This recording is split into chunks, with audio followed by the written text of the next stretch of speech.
नमस्कार जय माँ सरला देखु आज ब्लॉग।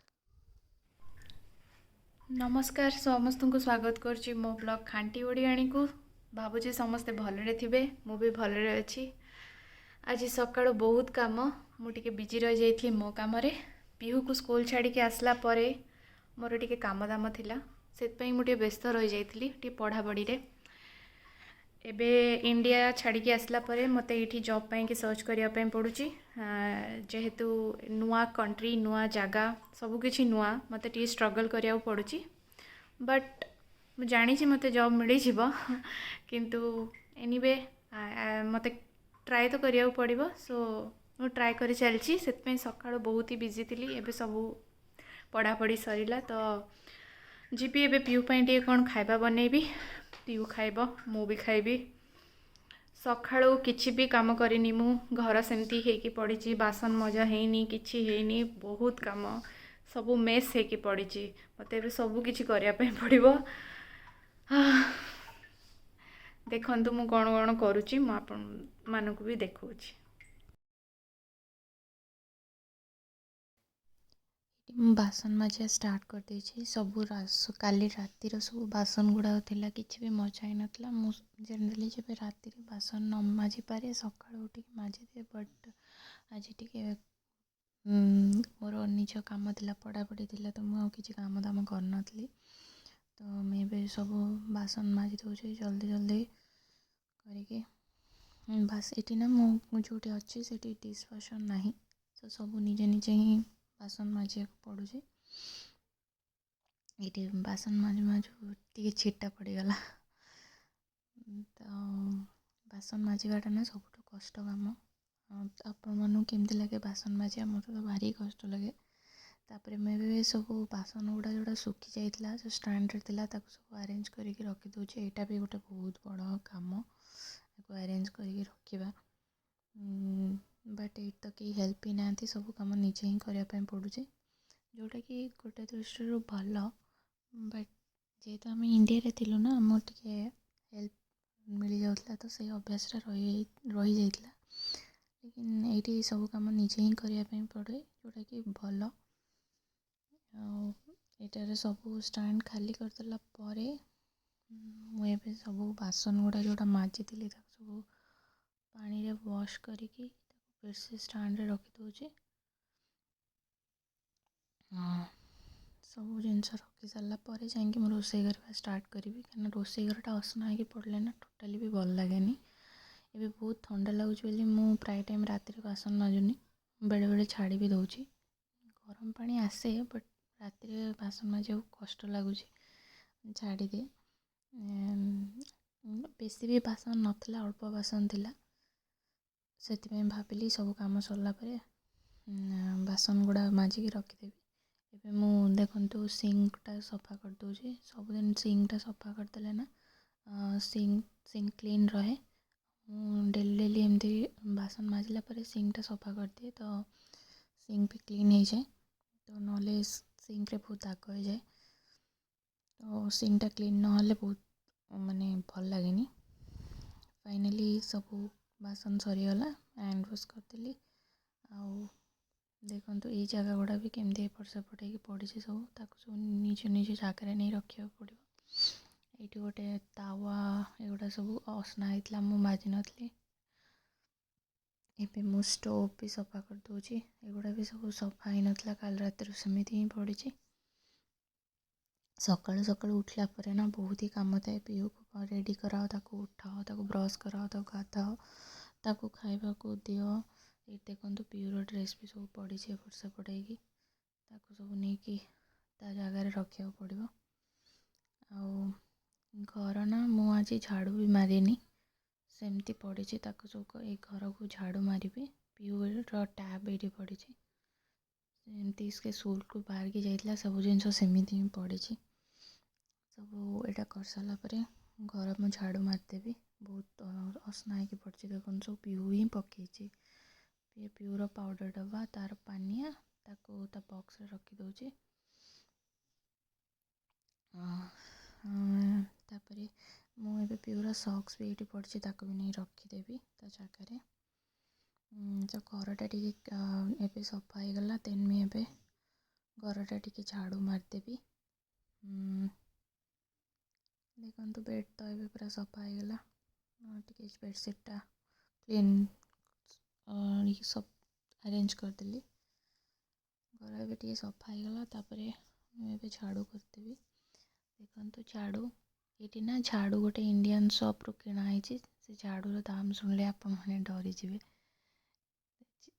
ଝାଡ଼ୁର ଦାମ୍ ହେଉଛି 99 କ୍ରୋନା। ଏଠି ଗୋଟେ କ୍ରୋନା ହେଉଛି ଇଣ୍ଡିଆନ୍ ରୁପିଜ୍ରେ 8 INR ମାନେ 8 ଟଙ୍କା। ତ ଅଲମୋଷ୍ଟ ଲାଇକ୍ ଗୋଟେ ଝାଡ଼ୁର ଦାମ୍ ହେଉଛି 800 ଟଙ୍କା। ମାନେ ବହୁତ ହି କଷ୍ଟଲି ଝାଡ଼ୁ। ତ ଏଠି ଝାଡ଼ୁ ମିଳେନି, ତ ଇଣ୍ଡିଆନ୍ ଷ୍ଟୋରରେ ହିଁ ଝାଡ଼ୁ ମିଳେ। ଓଡ଼ିଶାରେ ଯାହାକୁ କହିବ ଝାଡ଼ୁ ତମେ କିଣୁଛ ଏତିକି ଟଙ୍କା ଦେଇ, ସେମାନେ ପୁରା, ମୋ ମା ତ ପୁରା ବାୟା ବାୟା ହେଇଯିବ। ଝାଡ଼ୁ 800 ଟଙ୍କାରେ ବିକ୍ରି ହେଉଛି। ଦେନ୍ ଅପସନ୍ ହିଁ ନାହିଁ, କିଣିବାକୁ ହିଁ ପଡ଼ୁଛି।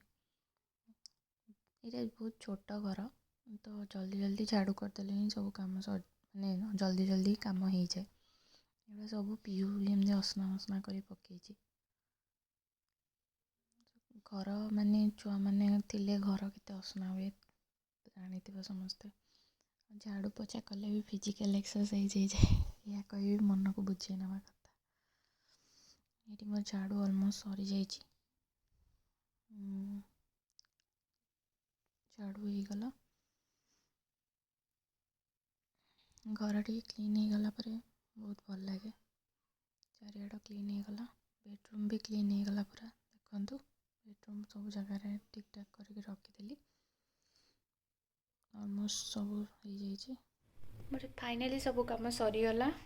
ବାସନ ମାଜିଦେଲି, ଘର ଓଳେଇଦେଲି, ସବୁ କ୍ଲିନ୍ କରିଦେଲି ଘର। ସୋ ଫାଇନାଲି ଏବେ ଆସିଛି ପିହୁ ପାଇଁକି ଲଞ୍ଚ ବନେଇବି। ପିହୁ ଆସିବା ଟାଇମ୍ ହେଇଯିବ, ଆଉ ଘଣ୍ଟେ ପରେ ସେ ଆସିବ। ସେଥିପାଇଁକି ମୋତେ ଜଲ୍ଦି କିଛି ପ୍ରିପେୟାର କରିବା ପାଇଁ ପଡ଼ିବ। ସୋ ଜଲ୍ଦି ଜଲ୍ଦିରେ ପ୍ରିପେୟାର କରିବାର ବେଷ୍ଟ ଅପସନ୍ ହେଉଛି ଖିଚୁଡ଼ି। ସୋ ମୁଁ ଆଜି ଖିଚୁଡ଼ି ବନେଇଦେବି, ଆଉ ତାକୁ ଖିଚୁଡ଼ିରେ ପନିର ବି ପକେଇକି ଟିକେ ବନେଇଦେବି। କାହିଁକିନା ଛୁଆମାନଙ୍କୁ ପ୍ରୋଟିନ୍ ଦେବା ନିହାତି ଦରକାର। ଦିନକୁ ତାଙ୍କୁ ପ୍ରୋଟିନ୍ ତାଙ୍କ ବୟସ ଅନୁସାରେ ଯେତିକି ମାତ୍ରା ପ୍ରୋଟିନ୍ ତାକୁ ସେତିକି ଦେବା କଥା। ଯେହେତୁ ଆଜି ଆଉ କିଛି ବନେଇ ପାରିଲିନି, ସେଥିପାଇଁ ଭାବିଛି ପନିର ଦେଇଦେବି, ଯେଉଁଟାକି ମୁଁ ଖିଚୁଡ଼ିରେ ହିଁ ପକେଇକି ବନେଇଦେବି। ସୋ ଆସନ୍ତୁ ଦେଖିବା ମୁଁ ତା ପାଇଁ କେମିତି ଖିଚୁଡ଼ି ବନାଉଛି। ମୁଁ ଅଲରେଡ଼ି ସେୟାର କରିଛି ମୋ ଚ୍ୟାନେଲରେ ଖିଚୁଡ଼ି ରେସିପି। ଯଦି ଆପଣମାନେ ଦେଖିନାହାନ୍ତି ତ ଆପଣମାନେ ଯାଇକି ଦେଖିପାରିବେ ଖିଚୁଡ଼ି ରେସିପି। ସୋ ମୁଁ ଆଜି ସେମିତି ହିଁ ବନେଇବି। ଏବେ ମୁଁ ସବୁ ଡାଲି, ଚାଉଳ, ମୁଁ ମୁଗ ଡାଲି ଆଉ ହରଡ଼ ଡାଲି ନେଇଛି। ମୁଁ ସବୁବେଳେ ଚାଉଳର କ୍ୱାଣ୍ଟିଟି କମ୍ ରଖେ, ଡାଲିର କ୍ୱାଣ୍ଟିଟି ଅଧିକା ରଖେ।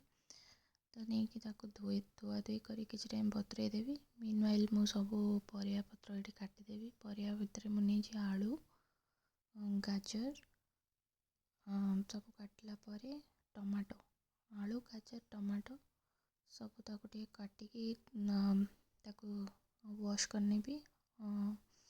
ୱାଶ୍ କରିନେଲା ପରେ ମୁଁ ଏବେ ଖିଚୁଡ଼ି ପାଇଁକି ପ୍ରେସର୍ କୁକର୍ ବସାଇଦେବି। ଦେଖନ୍ତୁ ସବୁ କଟାକଟି କରି ରେଡ଼ି କରିଦେଲି।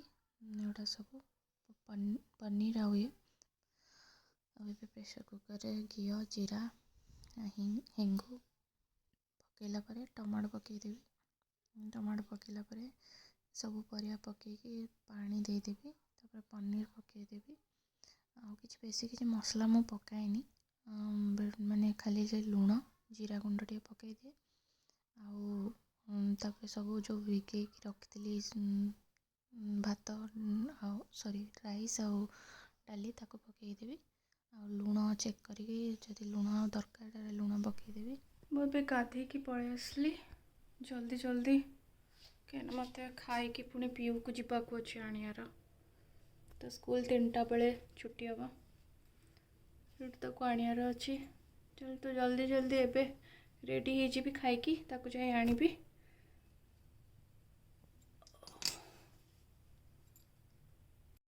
ଏଇଠି ମୁଁ ଗାଧେଇକି ଆସିଗଲି। ଆସିଲା ପରେ ମୋର ମୁହଁରେ ମଇଶ୍ଚରାଇଜର୍ ଯେଉଁଟାକି ମୁଁ ଡେଲି ଲଗାଏ।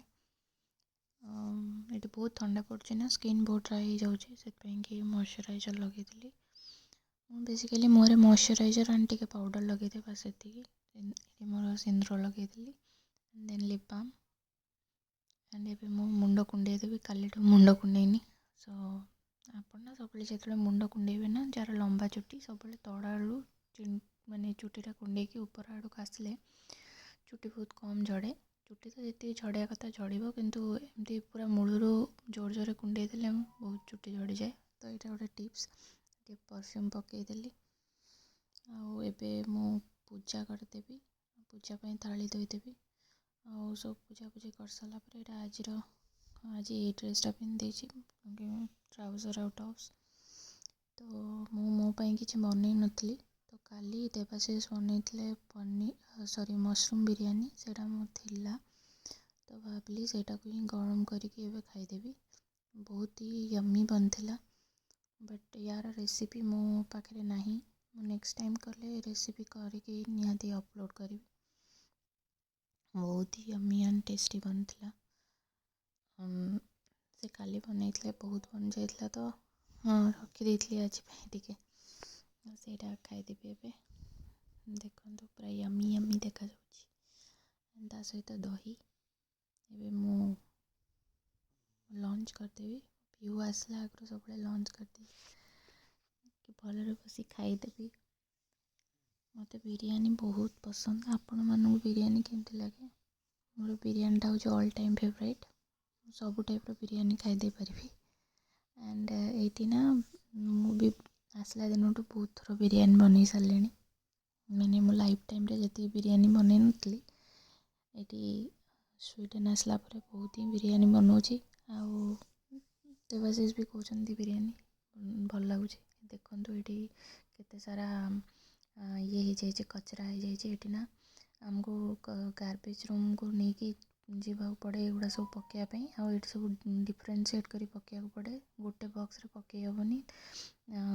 ଗୋଟେ ଥାଏ କମନ୍ ଗାର୍ବେଜ୍, ଯେଉଁଠିକି ତମର ଡେଲି ଯାହା ବି ମାନେ ଜିନିଷ ସେଇଟା ପକାଇ ପାରିବ। ଆଉ ଡାଇପର୍ ପକାଇ ପାରିବ, ଯେଉଁଟାକି କମନ୍ରେ। ଆଉ ସବୁ ପ୍ଲାଷ୍ଟିକ୍ ଆଉ ପେପର୍ ବାଲା ଜିନିଷ ଅଲଗା ଅଲଗା ପଡ଼େ। ତ ଏଇଟା ଗୋଟେ ବହୁତ ବଡ଼ ଟାସ୍କ ଭଳିକା ମୋତେ ଲାଗେ। ଏବେ ମୁଁ ସେଇ ଗାର୍ବେଜ୍ ରୁମ୍କୁ ପଳେଇ ଆସିଛି। ଏଇଟା ସେ ଗାର୍ବେଜ୍ ରୁମ୍ଟା ଏଇ ଆପାର୍ଟମେଣ୍ଟର ଡିଫରେଣ୍ଟ ଡିଫରେଣ୍ଟ ଗାର୍ବେଜ୍ ରୁମ୍ ଥାଏ। ଦେଖନ୍ତୁ ମୁଁ ଏଇଠି କମନ୍ରେ ଯେଉଁଟା ଡାଇପର୍ ଆଣ୍ଡ ଡେଲି ଜିନିଷ ଗୁଡ଼ା ପକାଇବି, ଆଉ ଏଇଠି ପ୍ଲାଷ୍ଟିକ୍ ଆଉ ପେପର୍ ସେପାରେଟ୍ ହେଇକି ଅଛି। ତ ପଳେଇ ଆସିଲା ପରେ ପିୟୁକୁ ଏବେ ସ୍କୁଲ୍ ଆଣିବାକୁ ଯାଉଛି। ତାର ଛୁଟି ହେଇଗଲାଣି ସ୍କୁଲ୍। ତାକୁ ସ୍କୁଲରୁ ନେଇ ଆସିଲି। ସେ ଘରକୁ ଯିବାକୁ ରାଜି ହେଉନି, କହୁଛି ପାର୍କରେ ଖେଳିବ। ଛୁଆମାନଙ୍କର ଏତେ ଏନର୍ଜି କେଉଁଠୁ ଆସେ ଭଗବାନ ଜାଣନ୍ତି। ସେ ଜିଦି କଲାବେଳେ ତାକୁ ଏଇ ପାଖରେ ଥିବା ପାର୍କକୁ ନେଇକି ଆସିଛି। ଦେଖନ୍ତୁ ସେ ପାର୍କକୁ ଏବେ ଯିବ ବୋଲି କେତେ ଏକ୍ସାଇଟେଡ଼୍ ଅଛି। ପାର୍କ ଭିତରେ ପଶିକି ଏବେ ନିହାତି ଘଣ୍ଟାଟେ ଖେଳିବ। ଏତେ ପେସେନ୍ସ ମାନେ ଛୁଆଙ୍କ ସହିତ ରହିଲେ ଆପଣମାନେ ଜାଣୁଥିବେ, ଯାହାର ଛୋଟ ଛୋଟ ଛୁଆ ଅଛି କେତେ ପେସେନ୍ସ ନ। ତାର ଏଇଟା ଫେଭରାଇଟ୍ ଗେମ୍। ବାଲିରେ ବସିକି ଖେଳିବା ବହୁତ ହି ଏନ୍ଜୟ କରେ। ସେପଟେ ବଡ଼ ପିଲାମାନେ ବହୁତ ଜୋରେ ପାଟି କରୁଛନ୍ତି, ତ ସେ ତାଙ୍କୁ ଦେଖୁଛି କିଏ ପାଟି କରୁଛି ବୋଲି ଏତେ ଜୋରେ। ଦେଖନ୍ତୁ ସେ କେମିତି ଖେଳୁଛି। ବାଲି ହେଉଛି ତାର ବହୁତ ହି ପ୍ରିୟ। ତାକୁ ଯେମିତି ନାହିଁ ପାରି ସେମିତି ବୁଝେଇକି ନେଇ ଆସିଲି। ଏବେ ସେ ଦେଖନ୍ତୁ କହୁଛି ମୁଁ ନିଜେ ସ୍ୱାଇପ୍ କରିବି ଚାବି, ମାମା ମୋତେ ନିଜେ କରିବି। ତା ହାତ ବି ପାଉନି, ଜବରଦସ୍ତି ସେ କରିବ। ସ୍ୱାଇପ୍ କଲା ପରେ ଏବେ ଭିତରକୁ ଆସିଲୁ। ତା କଣ୍ଢେଇ ଗଳେଇ ଦେଲା। ଏଇଟା ତା ରାବିଟ୍। ସେ ଡେଲି ସ୍କୁଲ୍ ନେଇକି ଯିବ, ଆଉ ସ୍କୁଲରୁ ତାକୁ ନେଇକି ବି ଆସିବ, ତାକୁ ଛାଡ଼ିକି ବି ଆସିବନି। ତା ଛଡ଼ା ସ୍କୁଲ୍ ବି ଯିବନି। ଦେଖନ୍ତୁ ସେ ନିଜେ ଲିଫ୍ଟ ବି ମାରି ଦେଉଛି।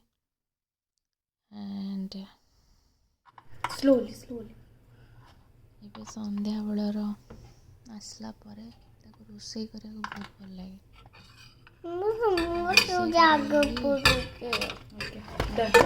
ଆସିକି ସବୁବେଳେ ମୋ ସାଇଡ଼ରେ ଛିଡ଼ା ହେଇକି ମୁଁ ରୋଷେଇ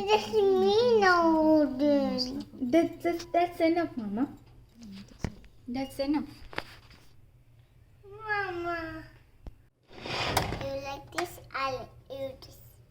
This. Oh yeah. Who's done that? Hello.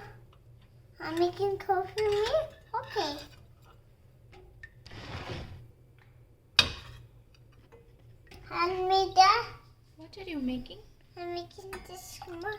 And I'm making out of making out. What are you making? ସେଇଠି କ'ଣ ବନଉଛି ସବୁ Lag pocket. Okay. Oh no. Oh no. Oh, it's tighter. It's tighter. And there's a light down and wait. Hey, wait. Wait back. Okay.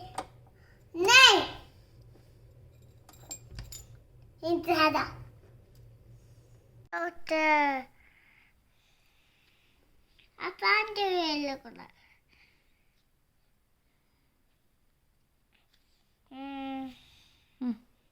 I'm making the otter.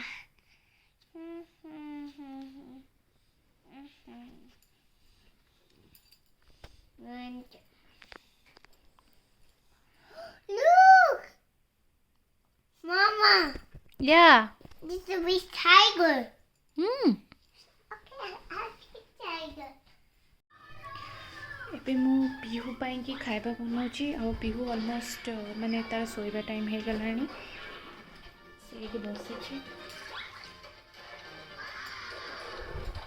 ମୁଁ ତା ପାଇଁ ଖାଇବା ବନାଉଛି କିନ୍ତୁ ଜଲ୍ଦିରେ ମୁଁ ତା ପାଇଁକି ଅଟା ଚକୁଳି ବନେଇ ଦେଉଛି ଅଟା ଚକୁଳି ପାଇଁକି ବ୍ୟାଟର ରେଡ଼ି ହେଇଗଲାଣି ଏବେ ମୁଁ ତା ପାଇଁ ଚକୁଳି ବନାଉଛି ଦେଖନ୍ତୁ ଏଠି ପିଉ ପାଇଁ ମୁଁ ଅଟା ଚକୁଳି ବନାଉଛି ଅଟାରେ ସବୁ ଟିକେ ଲୁଣ ଆଉ ହଳଦୀ ପକେଇକି ଏମିତି ଘିଅରେ ବନେଇ ମାନେ ଆମ ଘରେ ଯେମିତି ମାଆ ବନାଉଥିଲା ଛୋଟବେଳେ ସେମିତି ହିଁ କିନ୍ତୁ ତା'ର ଚିନି ପଡ଼େନି ସେ ଲୁଣରେ ହିଁ ଖାଇବାକୁ ଭଲ ପାଏ ତ ଏମିତି ଅଟା ଚକୁଳି ସହିତ ସେଇ ଦହି ଲଗେଇକି ଖାଇଦିଏ ନହେଲେ ଯେଉଁଦିନ କିଛି ତରକାରୀ ଥାଏ ସେ ତରକାରୀ ସହିତ ଖାଇଦିଏ ନହେଲେ ଡାଲି ସହିତ ବି ଖାଇବାକୁ ସେ ବହୁତ ଭଲ ପାଏ ତ ଏମିତି ପିଉ ଏବେ ଖାଉଛି ଦେଖନ୍ତୁ ଆଜିର ବ୍ଲଗ୍ଟି ମୁଁ ଏଇଠି ଏଣ୍ଡ କରୁଛି ଆଶା କରୁଛି ଆପଣଙ୍କୁ ଭଲ ଲାଗିବ ଯଦି ଭଲ ଲାଗିଥିବ ଲାଇକ୍ ସେୟାର ସବସ୍କ୍ରାଇବ୍ କରିବାକୁ ଭୁଲିବେନି ରହିଲି ବାଏ।